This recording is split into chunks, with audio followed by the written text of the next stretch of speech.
Braithwaite was established in Kolkata 1913, subsequently nationalized in 1976 as a wholly owned Government of India undertaking. Currently is under administrative control of Ministry of Railways. Its product range includes manufacture of railway wagons, repairing, retrofitment of old wagons, structural steel bridges, including civil jobs, manufacture of wagon components, O&M of railway workshop, crane manufacturing and services. Recently ventured into container manufacturing in line with Atmanirbhar Bharat, redevelopment of railway station, installation of solar power projects. On 17 May at Hotel Taj Bengal, Kolkata, Braithwaite Company Limited was organized a press meet. In that press meet, Sri Yatish Kumar, Chairman and Managing Director of the company, addressed the page about the performance and future plans of that company. बताएं कि sir थोड़ा फैसलों के साथ देखिए हम लोग का आज का जो शीर्षक है, आज का जो टॉपिक है वो है सिफर का सफ़र अनंत तक, मतलब शून्य का सफ़र शीर्ष तक। तो हम लोग ने पिछले 5 साल जो है 100 करोड़ का टर्नओवर था, 100 करोड़ से 1000 करोड़ की यात्रा जो हुई है और आगे की यात्रा का जो प्रोविज़न है कि हम 2500 करोड़ 2025 में पहुंचेंगे, इसी के बारे में हम आप लोगों के सामने सारा चीज़ लेके आए हैं कि कैसे पहुँचे और कैसे पहुँचेंगे, इसके बारे में ही हम लोगों ने बात किया है। तो जैसा कि आपको पहले बताया कि हम लोगों ने पिछले 3 साल या 4 साल में लगभग 10 वर्टिकल्स क्रिएट किए। पहले हमारा सिंपल डिपेंडेंस, मतलब एक सिंगल डिपेंडेंसी था वैगन मैन्युफैक्चरिंग के ऊपर। वहाँ से हम लोग जो है वो मेंटेनेंस की तरफ मुड़े, फिर हम लोग जो है क्रेन मैन्युफैक्चरिंग और क्रेन मेंटेनेंस की तरफ घूमे, फिर वहाँ से हम सोलर में आए, फिर ट्रेनिंग में आए, फिर कंस्ट्रक्शन में गए। तो तरह तरह के फील्ड में हम लोगों ने अलग अलग वर्टिकल्स बनाया, वहाँ रुक करके उसको इस्टेब्लिश किया अलग अलग विंग को, और आज हमारा सारा विंग अच्छा काम कर रहा है। सारा विंग होने का मतलब ये है कि अगर कोई एक विंग कमज़ोर भी होता है, जैसे परिवार में एक आदमी कमज़ोर होता है तो बाकी लोग उसका ख्याल रखते हैं।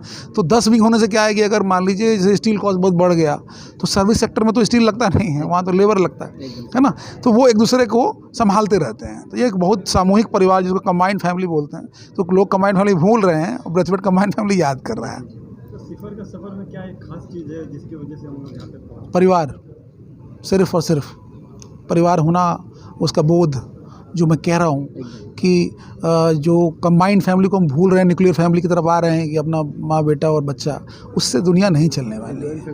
It's a joint family and joint family has to share everything, sorrow and joy, and what has been the strength is my right hand, left hand, whatever I will say they will have, or whatever he will say, the same thing. You remove me from here, you will find the same thing. That is the family. Okay, so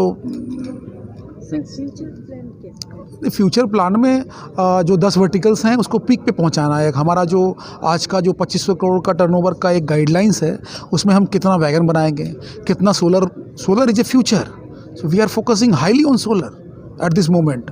और solar के साथ साथ ही जो particularly ऐसे PSUs हैं जिनको technical hands चाहिए service sector, हम वो हैंड्स हैं, चाहे वो सेल हो, NTPC हो या NMDC हो, उन सबको सर्विस के लिए चाहिए, रेलवेज हो, इन सबको सर्विस चाहिए, लेबर चाहिए, स्किल लेबर चाहिए।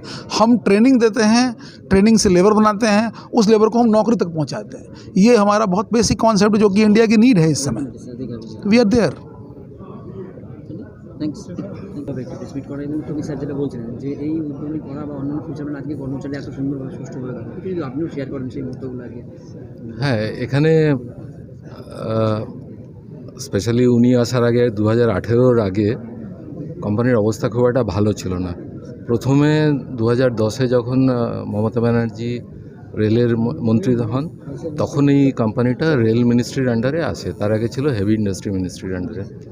তো তখনও কোম্পানির অবস্থা খুব একটা ভালো ছিল না, কিন্তু প্রোগ্রেসিভ ম্যানেজমেন্ট, মানে বেসিক্যালি ভেন্ডার ম্যানেজমেন্ট এবং এমপ্লয়ি ম্যানেজমেন্টের দিকে নজর বেশি দেওয়া হয়, এমপ্লয়ি ফ্রেন্ডলি সমস্ত চিন্তাধারা আনা হয় এবং ভেন্ডারদের সঙ্গেও খুব ভালো সম্পর্ক আনা হয়। মানে ধরুন আপনার পেমেন্ট পিরিয়ডগুলোকে কমিয়ে ফেলা হয় এবং তাদের সঙ্গে খুব ফ্রেন্ডলি অ্যাপ্রোচে আসা হয়।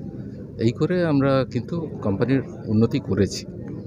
কিন্তু স্যার আসার আগে পাঁচটা যেটা ছিল এখন ফিউচারে আফটার কোভিডের পরে অনেকটাই স্যার বলছেন যেটা অনেকটাই স্থূলভাবে কাজ করা বা কী বার্তা থাকবে আর কী করবেন এটার উপরে অনেকেই ভরসা অনেকেই থাকে। হ্যাঁ, ব্রেথওয়েটের এই যে উদাহরণ সেটাকে সবাই অ্যাডপ্ট করতে পারে। ভালো এক্সপিরিয়েন্স, খুবই ভালো এক্সপিরিয়েন্স। Thank you.